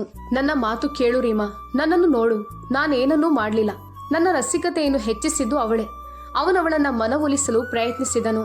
ಅರ್ಜುನನ್ನು ನಿರ್ಲಕ್ಷಿಸಿ ರೀಮಾ ಅವನ ಪಕ್ಕದಲ್ಲೇ ನಡೆದಳು. ಅವಳು ನಿಲ್ಲುವುದು ಅಗತ್ಯವೆಂದು ಭಾವಿಸಲಿಲ್ಲ. ಅರ್ಜುನ್ ತನಗೆ ಸಮಯ ಕೊಡದ ಕಾರಣ ರೀಮಾಗೆ ಈಗ ತನ್ನ ಅಮೂಲ್ಯ ಸಮಯದಲ್ಲಿ ಅವನಿಗಾಗಿ ಸಮಯವಿರಲಿಲ್ಲ. ಅರ್ಜುನನ್ನು ಹೇಗೆ ಚಡಪಡಿಸಬೇಕು ಅಂತ ಅವಳು ಈಗಾಗಲೇ ಎಚ್ಚರಿಕೆಯಿಂದ ಯೋಚಿಸಿದಳು. ಆದ್ದರಿಂದ ಅವಳು ಸದ್ದಿಲ್ಲದೆ ಕೆಳಗೆ ಹೋಗಿ ಎಲ್ಲರಿಗೂ ಉಪಹಾರವನ್ನ ಸಿದ್ಧಪಡಿಸಲು ಪ್ರಾರಂಭಿಸಿದಳು. ಅವಳ ಅತ್ತಿಗೆ ಕೂಡ ಮೌನವಾಗಿ ಅವಳನ್ನ ನೋಡುತ್ತಿದ್ದಳು. ಅವಳು ಉಪಹಾರವನ್ನ ಬಡಿಸಿ ಅವರ ಪಕ್ಕದಲ್ಲಿ ಕುಳಿತಾಗ ಅವಳ ಅತ್ತಿಗೆ, ನೀನು ಚೆನ್ನಾಗಿದೆಯಾ ತಾನೆ ಎಂದು ಕೇಳಿದಾಗ ರೀಮಾ ತಲೆ ಅಲ್ಲಾಡಿಸಿದಳು. ಸ್ವಲ್ಪ ಸಮಯದ ನಂತರ ಅರ್ಜುನ್ ಕೂಡ ಉಪಹಾರಕ್ಕೆ ಇಳಿದು ಆಹಾರದಲ್ಲಿ ನಿರತರಾಗಿರುವಾಗ ಎಲ್ಲರನ್ನ ರಹಸ್ಯವಾಗಿ ನೋಡುತ್ತಿದ್ದನು. ಇದ್ದಕ್ಕಿದ್ದಂತೆ ರೀಮಾಳ ಧ್ವನಿ ಕೇಳಿತು. ನಾನಿಂದು ಶಾಪಿಂಗ್ ಹೋಗಬೇಕು, ನೀವು ನನ್ನನ್ನು ಕರೆದುಕೊಂಡು ಹೋಗ್ತೀರಾ? ಅವಳು ತನ್ನ ಅತ್ತಿಗೆಯನ್ನ ನೋಡುತ್ತಾ ಕೇಳಿದಳು. ಅವಳು ಯಾರೊಂದಿಗಾದ್ರೂ ಏನನ್ನಾದ್ರೂ ಕೇಳಿದ್ದು ಇದೇ ಮೊದಲ ಬಾರಿ ಆಗಿರ್ಬೋದು. ಅವಳ ಅತ್ತಿಗೆ, ಸರಿ ಹೋಗೋಣ ನಡಿ ಎಂದಳು. ನಾವೀಗ ಹೊರಟು ರಾತ್ರಿ ತಡವಾಗಿ ಮನೆಗೆ ಬರುತ್ತೇವೆ ಎಂದು ಹೇಳುತ್ತಾ ಅವಳನ್ನು ಕರೆದುಕೊಂಡು ಹೋದಳು. ಅವಳು ಇದನ್ನು ತನ್ನ ಸಹೋದರನಿಗೆ ತೋರಿಸಲು ಪ್ರಯತ್ನಿಸುತ್ತಿದ್ದಳು. ಬೆಳಗ್ಗೆಯಿಂದ ಸಂಜೆ ಆಯಿತು, ಆದರೆ ಅವಳು ಹಿಂತಿರುಗಿ ಬರಲಿಲ್ಲ. ಅರ್ಜುನ್ ಈಗ ತುಂಬಾ ಚಿಂತಿತನಾಗಿದ್ದನು. ಅವನು ಇಂದು ಕಚೇರಿಗೆ ಕೂಡ ಹೋಗಿರಲಿಲ್ಲ. ಇಷ್ಟೆಲ್ಲ ಆದ ನಂತರ ಅವನು ಹೇಗೆ ಹೋಗಲು ಸಾಧ್ಯ? ಅವನ ಹೃದಯವು ಚಂಚಲವಾಗಿತ್ತು. ಅವನು ರೀಮಾಳ ಬಗ್ಗೆ ಯೋಚಿಸುತ್ತಲೇ ಇದ್ದನು. ಅವಳು ತನ್ನ ಬಗ್ಗೆ ಏನು ಯೋಚಿಸುತ್ತಿರಬಹುದು ಎಂದು ಆಶ್ಚರ್ಯಪಟ್ಟನು. ಬಾಗಿಲಿನ ಕಡೆಗೆ ನೋಡಿದಾಗ ಅವನು ಆಶ್ಚರ್ಯಚಕಿತನಾದನು. ಅಲ್ಲಿ ತನ್ನ ತಂಗಿಯೊಂದಿಗೆ ನೋಡಿದ ಹುಡುಗಿ ಖಂಡಿತವಾಗಿಯೂ ರೀಮಾನೇನಾ? ಆದರೆ ಅವಳು ಯಾಕೆ ತುಂಬಾ ವಿಭಿನ್ನವಾಗಿ ಕಾಣುತ್ತಿದ್ಲು? ರೀಮಾ ತನ್ನ ಉದ್ದನೆಯ ಕೂದಲನ್ನ ಭುಜದವರೆಗೆ ಕತ್ತರಿಸಿದ್ದಳು. ಸ್ಟೈಲಿಶ್ ಆಗಿ ಕತ್ತರಿಸಿದ ಕೂದಲು ಅವಳ ಮುಖದಲ್ಲಿ ಸುಂದರವಾಗಿ ಕಾಣುತ್ತಿತ್ತು. ಬ್ಯೂಟಿ ಪಾರ್ಲರ್ನಲ್ಲಿ ಮೇಕಪ್ ಮಾಡಿದ ನಂತರ ಅವಳ ಮುಖ ಇನ್ನಷ್ಟು ಹೊಳೆಯುತ್ತಿತ್ತು ಮತ್ತು ಅವಳು ಸಣ್ಣ ಶರ್ಟ್ ಮತ್ತು ಪಟಿಯಾಲ ಸಲ್ವಾರ್ನಲ್ಲಿ ತುಂಬಾ ಸುಂದರವಾಗಿ ಕಾಣುತ್ತಿದ್ದಳು.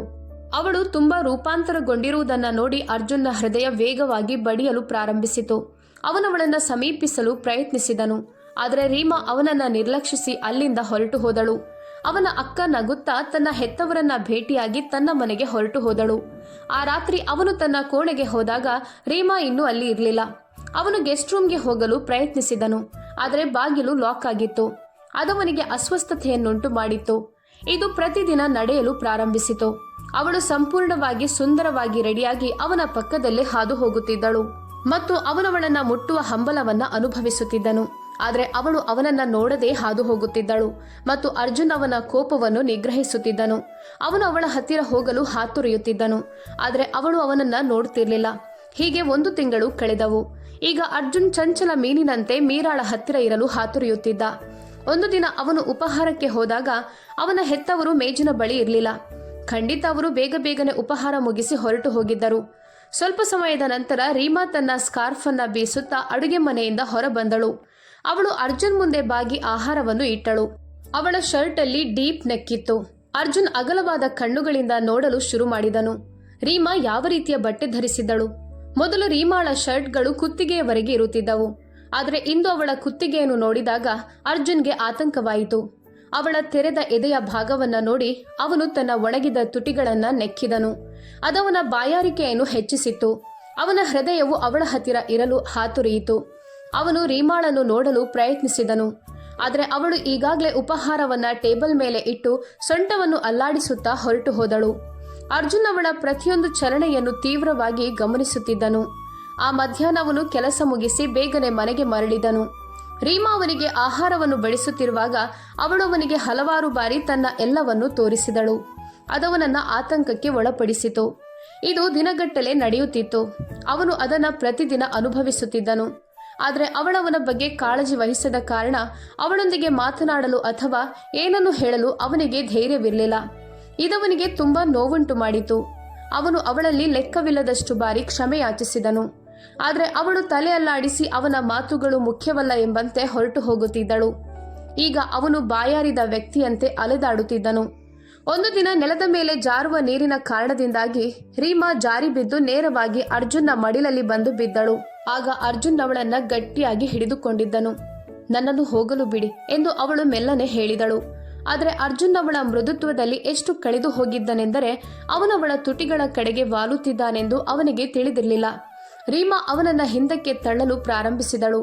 ಆದರೆ ಅದವಳ ಶಕ್ತಿಗೆ ಮೀರಿತ್ತು. ಅವಳು ಬಿಡಿಸಿಕೊಳ್ಳಲು ಪ್ರಯತ್ನಿಸಿದಳು. ಆದರೆ ಅವನವಳನ್ನ ತನ್ನೊಳಗೆ ತೆಗೆದುಕೊಳ್ಳಲು ಪ್ರಯತ್ನಿಸುತ್ತಿದ್ದನು. ಇದ್ದಕ್ಕಿದ್ದಂತೆ ರೀಮಾ ಅವನ ತುಟಿಗಳನ್ನ ಕಚ್ಚಿಕೊಂಡಳು. ಆದ್ದರಿಂದ ಅವನು ನರಳುತ್ತಾ ಅವಳನ್ನು ಬಿಟ್ಟು ಬಿಟ್ಟನು.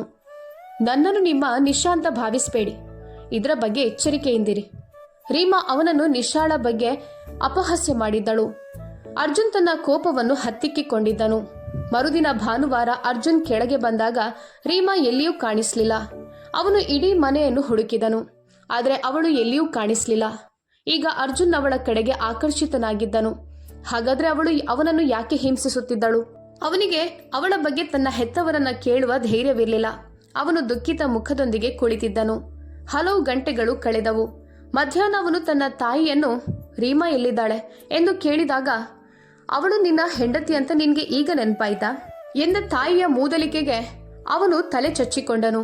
ಅವಳು ಹೊರಗಡೆ ತಿರುಗಾಡಲು ಹೋಗಿದ್ದಾಳೆ, ತಾನಾಗೆ ಹಿಂತಿರುಗುತ್ತಾಳೆ. ಅವನ ಕಳಪೆ ಮುಖವನ್ನ ನೋಡಿ ಅವನ ತಾಯಿ ಮಾತನಾಡಲು ಪ್ರಾರಂಭಿಸಿದರು. ಯಾರೊಂದಿಗೆ ಎಂದು ಅರ್ಜುನ್ ಕಣ್ಣುಗಳನ್ನ ಕಿರಿದಾಗಿಸುತ್ತಾ ಕೇಳಿದನು. ಅವಳು ಮನೆಗೆ ಬಂದ ಮೇಲೆ ನೀನೇ ಕೇಳಿಕೊ ಎಂದು ಹೇಳಿ ಅವನ ತಾಯಿ ಅಲ್ಲಿಂದ ಹೊರಟು ಹೋದರು. ಅರ್ಜುನ್ ರೀಮಾಳಿಗಾಗಿ ಆತಂಕದಿಂದ ಕಾಯುತ್ತಿದ್ದನು. ರಾತ್ರಿ 9 ಗಂಟೆ ಆಗಿತ್ತು ಮತ್ತು ಅರ್ಜುನ್ ತುಂಬಾನೇ ಅಸಮಾಧಾನಗೊಂಡಿದ್ದನು. ಇದ್ದಕ್ಕಿದ್ದಂತೆ ಒಂದು ಕಾರ್ ಗೇಟು ಬಳಿ ಬಂದು ನಿಂತಿತ್ತು ಮತ್ತು ಅವರಿಬ್ಬರು ಹೊರಬಂದರು. ಕೋಪದಿಂದ ತುಂಬಿದ ಅರ್ಜುನ್ ಮೀರಾಗಾಗಿ ಕಾಯುತ್ತಿದ್ದನು. ಅವಳು ರಾತ್ರಿ ತಡವಾಗಿ ಒಬ್ಬ ಹುಡುಗನೊಂದಿಗೆ ಬರುವುದನ್ನ ನೋಡಿ ಅವನ ಕೋಪವು ನಿಯಂತ್ರಣ ತಪ್ಪಿತ್ತು ಮತ್ತು ಅವನವಳ ಬಳಿಗೆ ಧಾವಿಸಿದನು. ಬೆಳಿಗ್ಗೆಯಿಂದ ನೀನು ಎಲ್ಲಿಗೋಗಿದ್ದೆ? ನೀನು ನನ್ನ ಕರೆಗಳನ್ನು ಸ್ವೀಕರಿಸಲಿಲ್ಲ, ನನ್ನ ಮೆಸೇಜ್ಗಳಿಗೂ ನೀನು ಪ್ರತಿಕ್ರಿಯಿಸಲಿಲ್ಲ. ನಂತರ ನಿನ್ನ ಫೋನ್ ಕೂಡ ಆಫ್ ಮಾಡಿದ್ಯಾ. ನನಗೆ ಯಾಕೆ ಅಂತ ತಿಳಿಬೇಕು. ಅವನು ಯಾರು? ನೀನು ನನಗೆ ಹೇಳ ಬಯಸ್ತೀಯಾ? ಇದೆಲ್ಲ ಅವನು ರೀಮಾಳಿಗೆ ಬೆದರಿಸುವಂತೆ ಕೇಳಿದನು. ಅವಳು ಇಲ್ಲ ಅಂತ ಹೇಳಿದಳು. ಒಂದೇ ಪದದ ಉತ್ತರದೊಂದಿಗೆ ರೀಮಾ ಅವನ ಮುಖಕ್ಕೆ ಬಲವಾಗಿ ಹೊಡೆದಳು. ಅರ್ಜುನ್ ಕೋಪಗೊಂಡ ಹುಡುಗ ಇದ್ದಕ್ಕಿದ್ದಂತೆ ನಕ್ಕನು. ಆದರೆ ಅರ್ಜುನ್ ತನ್ನ ಮೇಲೆ ಕೋಪಗೊಂಡ ನೋಟವನ್ನ ನೋಡಿ ಅವನು ಭಯಭೀತನಾಗಿ ಕೈಗಳನ್ನ ಮೇಲಕ್ಕೆತ್ತಿ ನಿಂತನು. ಅರ್ಜುನ್ ಕೋಪದಿಂದ ಕೆಂಪಾಗಿದ್ದನು. ರೀಮಾ, ನಿನ್ಗೆ ಏನಾಗಿದೆ? ನಾನು ನಿನ್ಗೆ ಹುಡುಗಿಯರೊಂದಿಗೆ ಮಾತ್ರ ಸ್ನೇಹ ಬೆಳೆಸು ಅಂತ ಹೇಳಿದೆ. ನೀನು ಖಂಡಿತವಾಗಿಯೂ ಬೇರೆ ಯಾವುದೇ ಹುಡುಗನೊಂದಿಗೆ ಸ್ನೇಹ ಬೆಳೆಸಬಾರ್ದು. ಹಾಗಾದ್ರೆ ನೀನು ಆ ಅಪರಿಚಿತನೊಂದಿಗೆ ರಾತ್ರಿ ತಡವಾಗಿ ಏನ್ ಮಾಡ್ತಿದ್ದೆ? ಅರ್ಜುನ್ ಕೋಪದಿಂದ ಹುಡುಗನತ್ತ ನೋಡಿದನು. ಆದ್ರೆ ನನ್ನನ್ನು ನಿರಾಕರಿಸಲು ನಿನ್ಗೆ ಏನ್ ಹಕ್ಕಿದೆ ಅರ್ಜುನ್? ನೀನು ನನ್ನ ತಂದೆಯೂ ಅಲ್ಲ, ನನ್ನ ಸಹೋದರನೂ ಅಲ್ಲ, ಮತ್ತು ನೀನ್ ನನ್ನನ್ನು ನಿನ್ನ ಹೆಂಡತಿ ಅಂತ ಕೂಡ ಪರಿಗಣಿಸೋದಿಲ್ಲ. ಹಾಗಾಗಿ ನಾನು ಯಾವಾಗ ಬೇಕಾದ್ರೂ ಯಾರೊಂದಿಗಾದ್ರೂ ಹೊರಗೆ ಹೋಗ್ಬಹುದು. ಆದ್ರಿಂದ ನೀನು ನನಗೆ ಏನು ಹೇಳ್ಬೇಕಾಗಿಲ್ಲ. ಮತ್ತು ಅವನ ಹೆಸರು ರಾಹುಲ್. ರೀಮಾ ಹುಡುಗನ ಕಡೆಗೆ ತೋರಿಸುತ್ತಾ ಹೇಳಿದಳು. ಅವಳ ದಂಗೆಯಿಂದ ಅರ್ಜುನ್ ಕೋಪಗೊಂಡು ರೀಮಾಳ ಕೈಯನ್ನು ಬಿಗಿಯಾಗಿ ಹಿಡಿದುಕೊಂಡನು. ನೀನೇನ್ ಮಾಡ್ತಿದ್ಯಾ? ನೀನೇನ್ ಹೇಳ್ತಿದ್ಯಾ ಅಂತ ನಿನ್ಗೆ ತಿಳಿದಿದ್ಯಾ? ಅವನು ರೀಮಾಳ ಕಣ್ಣುಗಳನ್ನ ನೇರವಾಗಿ ನೋಡುತ್ತಾ ಕೇಳಿದನು. ನನ್ನ ಮನಸ್ಸು ಏನು ಹೇಳುತ್ತೋ ಅದನ್ನೇ ಮಾಡ್ತಿದ್ದೇನೆ ಮತ್ತು ನೀವು ಈ ಕ್ಷಣ ನಿಮ್ಮ ನಿಶಾಳ ಜೊತೆಗೆ ಇರಬೇಕು. ಅವಳು ನಿಮ್ಮನ್ನು ನನ್ನ ಬಳಿಗೆ ಬರಲು ಹೇಗೆ ಅನುಮತಿಸಿದ್ಲು? ನೀವು ಅವಳಿಂದ ಕದ್ದು ಮುಚ್ಚಿ ನನ್ನನ್ನು ನೋಡಲು ಬರ್ತಿದ್ದೀರಾ? ಯಾಕಂದ್ರೆ ಈಗ ನೀವು ರಾತ್ರಿಯಲ್ಲಿ ಅವಳಿಗೆ ಹೆದರ್ತಿರ್ಬೇಕು. ರೀಮಾ ತೀಕ್ಷ್ಣವಾಗಿ ಉತ್ತರಿಸಿದಳು. ನೀನೇನು ಅಂತ ಮಾತನಾಡ್ತಿದ್ಯಾ? ನಾನು ಅವಳಲ್ಲಿ ಯಾಕೆ ಅನುಮತಿ ಕೇಳಬೇಕು? ಮತ್ತು ಅವಳು ನಮ್ಮ ನಡುವೆ ಹೇಗೆ ಬಂದ್ಲು? ನಾನು ಅವಳನ್ನು ಮನೆಯಿಂದ ಹೊರಗೆ ಹಾಕಿದ್ದೆ, ನೀನು ಮರೆತಿದ್ಯಾ? ಅಂದಿನಿಂದ ನಾನು ಅವಳನ್ನ ನೋಡೇ ಇಲ್ಲ ಮತ್ತು ಬೆಳಗ್ಗೆಯಿಂದ ನಾನು ನಿನಗಾಗಿ ಇಲ್ಲಿ ಒಬ್ಬಂಟಿಯಾಗಿ ಕಾಯುತ್ತಿದ್ದೇನೆ. ಮತ್ತೆ ನೀನು ಇವನೊಂದಿಗೆ ಸುತ್ತಾಡ್ತಿದ್ಯಾ? ಅರ್ಜುನ್ ರಾಹುಲ್ನನ್ನು ಅಣಕಿಸುತ್ತಾ ಹೇಳಿದನು. ಹಾಗಾದ್ರೆ ನೀನು ಕೂಡ ತಡವಾಗಿ ಹೊರಗೆ ಇರ್ತಿದ್ದೆ. ಆವಾಗ ನನ್ನ ಕರೆಗಳಿಗೂ ಉತ್ತರಿಸುತ್ತಿರಲಿಲ್ಲ. ನೀವು ನನ್ನ ಸಂದೇಶಗಳಿಗೆ ಉತ್ತರಿಸ್ತಿದ್ರಾ? ಆ ದಿನ ನಾನು ಬೆಳಗಿನ ಜಾವ 2 ಗಂಟೆಯವರೆಗೆ ಕಾಯ್ತಿದ್ದಾಗ ನೀವು ಅವಳ ತೋಳುಗಳಲ್ಲಿ ನಿಮ್ಮನ್ನು ಆನಂದಿಸ್ತಿದ್ರಿ. ರೀಮಾ ಅವನ ಕಣ್ಣುಗಳನ್ನ ನೋಡುತ್ತಾ ಹೀಗೆ ಹೇಳಿದಳು. ನನಗೆ ಗೊತ್ತಿತ್ತು. ಈಗ ನಾನು ವಿವರಿಸುವ ಅಗತ್ಯವಿಲ್ಲ. ನೀವು ಯಾರೊಂದಿಗಾದ್ರೂ ಸಮಯ ಕಳೆಯಬಹುದಾದ್ರೆ ನಾನು ಸಹ ಸಮಯ ಕಳೆಯಬಹುದು. ರಾಹುಲ್ ನನ್ನನ್ನು ಮೂವಿಗೆ ಕರೆದುಕೊಂಡು ಹೋದ. ನಂತರ ನಾವು ಕ್ಯಾಂಡಲ್ ಲೈಟ್ ಡಿನ್ನರ್ ಮಾಡಿ ನಂತರ ಶಾಪಿಂಗ್ಗೆ ಹೋದ್ವಿ. ಮತ್ತು ನನ್ನನ್ನು ನಂಬಿ, ಅವನು ನಿಮ್ಗಿಂತ ತುಂಬಾ ಒಳ್ಳೆಯವರು. ಎಲ್ಲರೂ ಇವರಂತೆ ಇರಬೇಕು. ಅವಳು ಅರ್ಜುನ ಹೃದಯವನ್ನ ಚುಚ್ಚಿದಳು. ಅವನಿಗೆ ನೋವುಂಟು ಮಾಡಿದಳು. ರೀಮಾ ಅರ್ಜುನನ ಬಲವಾಗಿ ಅಲುಗಾಡಿಸುತ್ತಾ ಹೇಳಿದಳು. ರೀಮಾ ಅವನಿಂದ ದೂರ ಸರಿದಳು. ದಯವಿಟ್ಟು ನಿನ್ನ ಸ್ನೇಹಿತೆಯ ಬಳಿಗೆ ಹೋಗು.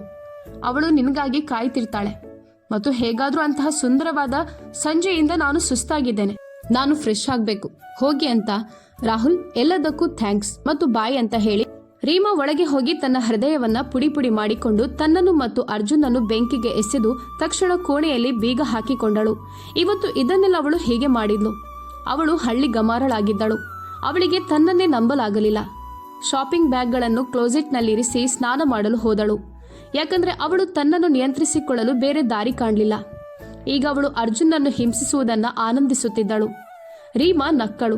ಮತ್ತು ಈಗ ನಾನು ಏನ್ ಮಾಡ್ತಿದ್ದೇನೆ ನೋಡು ಅರ್ಜುನ್. ಅವಳು ಹೋದ ನಂತರ ಅರ್ಜುನ್ ಮತ್ತು ರಾಹುಲ್ ಒಬ್ಬಂಟಿಯಾಗಿ ಉಳಿದರು. ರಾಹುಲ್, ನೀವೀಗ ಹೊರಡಬೇಕು ಅಂತ ನಾನು ಭಾವಿಸುತ್ತೇನೆ. ಯಾಕಂದ್ರೆ ರೀಮಾ ನಿಮ್ಗೆ ಎಲ್ಲವನ್ನ ತುಂಬಾ ಸ್ಪಷ್ಟವಾಗಿ ಹೇಳಿದಾಳೆ ಎಂದು ಅರ್ಜುನ್ ಕೋಪದಿಂದ ಕೂಗಿದನು. ಆಗ ರಾಹುಲ್ ಅವನನ್ನ ಶಾಂತಗೊಳಿಸಿದನು. ಎಲ್ಲವೂ ಅವಳಿಂದಾಗಿ ಸಂಭವಿಸಿತ್ತು. ನನ್ನ ಮೇಲಿನ ನಿಮ್ಮ ಕೋಪವನ್ನು ಹೊರಹಾಕುವ ಬದಲು ನಿಮ್ಮ ಸ್ವಂತ ತಪ್ಪುಗಳು ಮತ್ತು ನೀವು ಆ ಮುಗ್ಧ ಮಗುವನ್ನು ನೋಯಿಸಿದ ಸಮಯದ ಮೇಲೆ ಕೇಂದ್ರೀಕರಿಸಿ. ನೀವು ಅವಳ ಜೊತೆ ನಿಮ್ಮ ಜೀವನ ಕಳೆಯೋಕೆ ಹೋಗ್ತಿಲ್ಲ ಅಂದ್ರೆ ಯಾಕೆ ಮದುವೆ ಮಾಡಿಕೊಂಡ್ರಿ? ಅವಳಿಗೆ ಯಾಕೆ ಭರವಸೆ ಕೊಟ್ರಿ? ಅವಳು ನಿಮ್ಮ ಪ್ರೀತಿಗಾಗಿ ಇಷ್ಟು ತಿಂಗಳು ಕಾದಿದ್ಲು.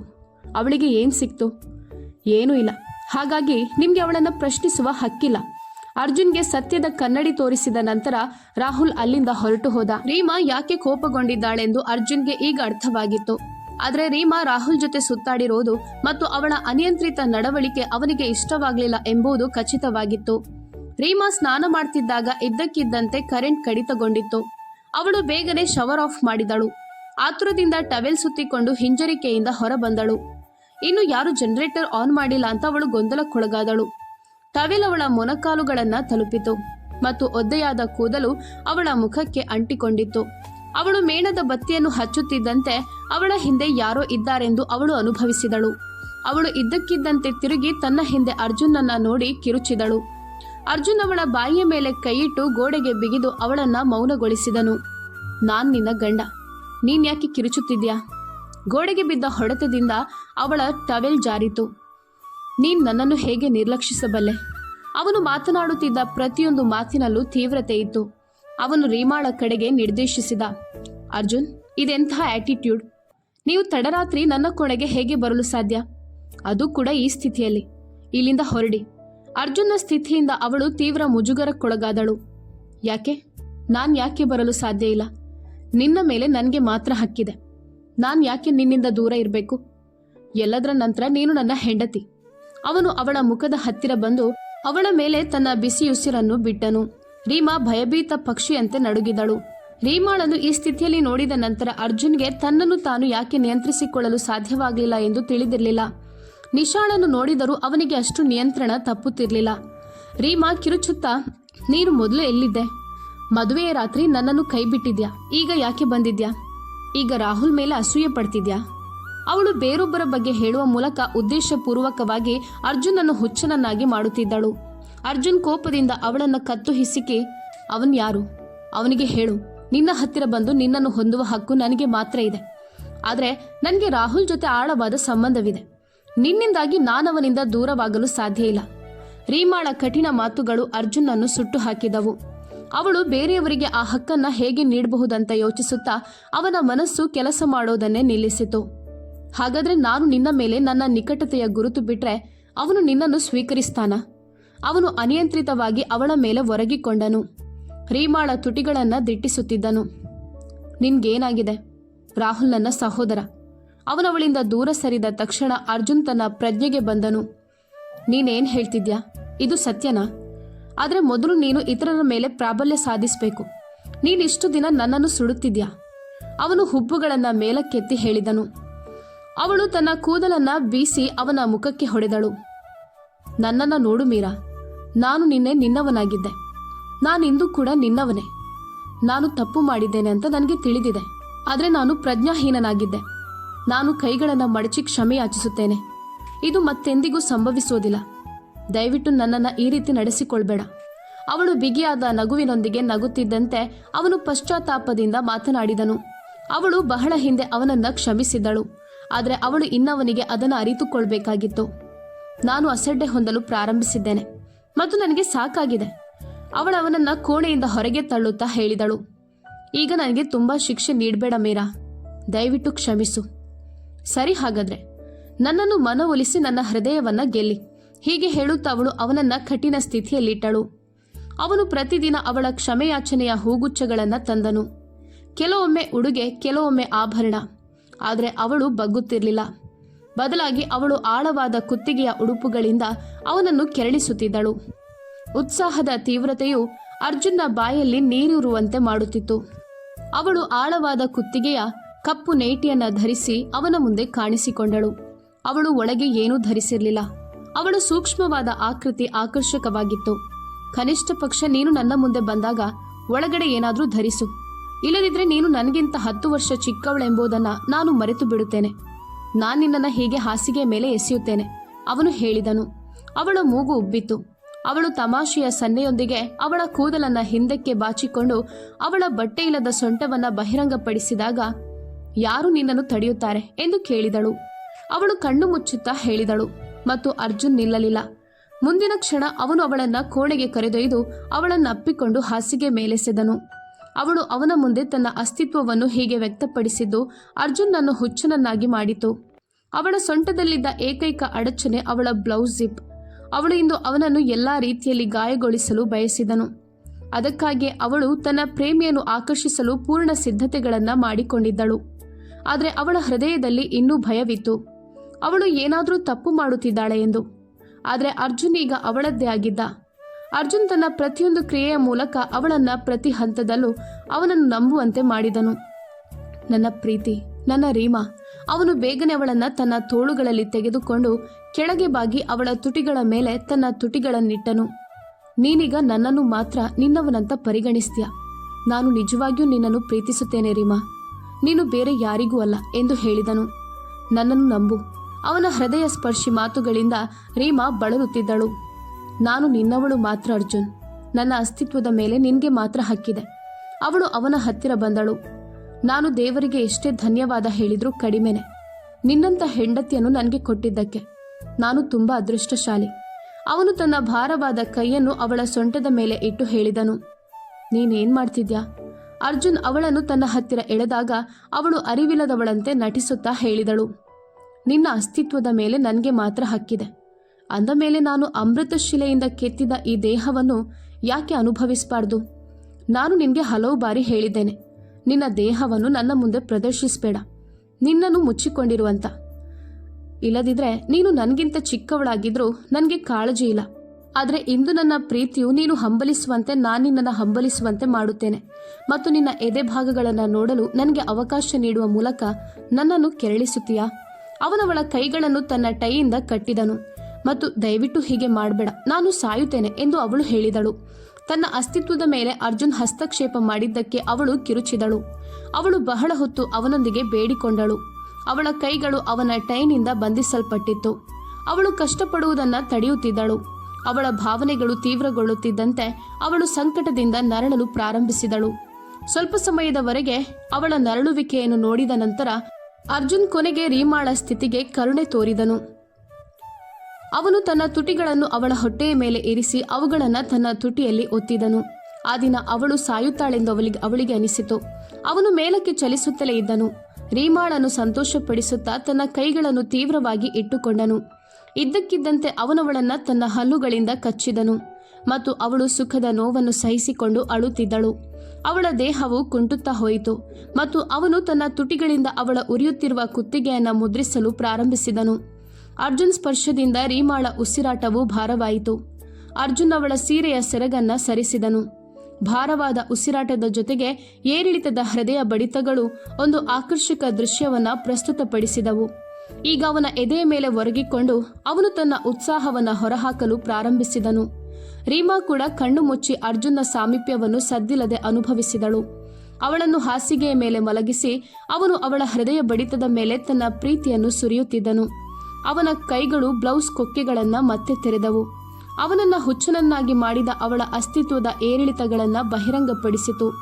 ಅವನ ಕೈಗಳು ಕೊಕ್ಕೆಗಳನ್ನು ತೆರೆಯುವುದು ಅವಳ ಸಂಪೂರ್ಣ ಅಸ್ತಿತ್ವವನ್ನು ಬಹಿರಂಗಪಡಿಸಿತು. ಈ ದೃಶ್ಯವು ಅರ್ಜುನ್ನನ್ನು ಹುಚ್ಚನನ್ನಾಗಿ ಮಾಡಿತು. ಅವನು ಅವಳನ್ನು ಮುಟ್ಟಿದನು ಮತ್ತು ಅವಳ ಸೌಂದರ್ಯವನ್ನು ಮೆಚ್ಚಿದನು. ರೀಮಾಳ ನರಳುವಿಕೆ ಕೋಣೆಯಾದ್ಯಂತ ಪ್ರತಿಧ್ವನಿಸಿತು. ಅವಳು ಸಂಕಟದಿಂದ ನರಳಲು ಪ್ರಾರಂಭಿಸಿದಳು. ಅರ್ಜುನ್ ನಿಧಾನವಾಗಿ ಅವನ ನಡುವಿನ ಎಲ್ಲಾ ಮುಸುಕುಗಳನ್ನು ತೆರೆದು ಹಾಕಿ ಅವಳೊಂದಿಗೆ ಒಂದಾದನು. ಇಂದು ಅವನು ತನ್ನ ಹೆಂಡತಿಯನ್ನು ಸಂಪೂರ್ಣವಾಗಿ ಕಂಡುಕೊಂಡನು. ಅವಳು ಅವನಿಗಾಗಿ ತನ್ನ ಹಳ್ಳಿಯನ್ನು ತೊರೆದು ಈಗ ಅವನ ಜೀವವಾಗಿದ್ದಳು. ಮರುದಿನ ಬೆಳಗ್ಗೆ ಅವರಿಬ್ಬರು ಉಪಹಾರಕ್ಕೆ ಬಂದಾಗ ಅವರ ತಾಯಿ ಅವರನ್ನು ನೋಡಿ ಅವರ ಸಂಬಂಧ ಬಲಗೊಂಡಿದೆ ಅಂತ ಅರ್ಥ ಮಾಡಿಕೊಂಡರು. ಇಂದಿನಿಂದ ನೀನು ನನ್ನ ಮಗಳನ್ನ ಸ್ವಲ್ಪವಾದರೂ ಅಳುವಂತೆ ಮಾಡಿದ್ರೆ ಅದು ನಿನ್ಗೆ ಒಳ್ಳೆಯದಲ್ಲ. ನಾನ್ ನಿನ್ನನ್ನು ಬಿಡೋದಿಲ್ಲ. ಅರ್ಜುನ್ನ ತಾಯಿ ಅರ್ಜುನ್ನನ್ನು ಗದರಿಸಿದರು. ಅದಕ್ಕೆ ಅವನು ತಲೆ ಬಾಗಿದನು. ಈಗ ನಾನು ಅವಳಿಲ್ಲದೆ ಬದುಕೋದನ್ನ ಯೋಚಿಸಲು ಸಾಧ್ಯವಿಲ್ಲ. ನಾನವಳ ಕಣ್ಣಲ್ಲಿ ನೀರು ತರದಿರಲು ಪ್ರಯತ್ನಿಸುತ್ತೇನೆ, ಆದರೆ ಅದು ಕಷ್ಟ. ಅವನು ಮೇಜಿನ ಕೆಳಗಿನಿಂದ ರೀಮಾಳ ಕೈಯನ್ನು ಹಿಡಿದನು. ರೀಮಾ ನಾಚಿಕೊಂಡು ಅವನನ್ನು ರಹಸ್ಯವಾಗಿ ನೋಡಲಾರಂಭಿಸಿದಳು. ಈಗ ಎಲ್ಲೆಡೆ ಸಂತೋಷವಿತ್ತು ಮತ್ತು ಅವರಿಬ್ಬರು ಅವರ ಸುಂದರವಾದ ಮನೆ ಮಾತ್ರ ಇತ್ತು. ಸ್ನೇಹಿತರೆ, ನಿಮಗೆ ಈ ಕತೆ ಇಷ್ಟವಾಗಿದ್ದಲ್ಲಿ ವಿಡಿಯೋಗೆ ಲೈಕ್ ಮಾಡಿ, ಶೇರ್ ಮಾಡಿ ಹಾಗೂ ಕಾಮೆಂಟ್ ಮಾಡಿ. ಇಂತಹ ಮುಂದಿನ ಸ್ಟೋರೀಸ್ಗಳಿಗಾಗಿ ನಮ್ಮ ಚಾನೆಲ್ ಅನ್ನು ಸಬ್ಸ್ಕ್ರೈಬ್ ಮಾಡಿ. ಕಥೆಯನ್ನು ಪೂರ್ತಿಯಾಗಿ ವೀಕ್ಷಿಸಿದ್ದಕ್ಕಾಗಿ ಧನ್ಯವಾದಗಳು.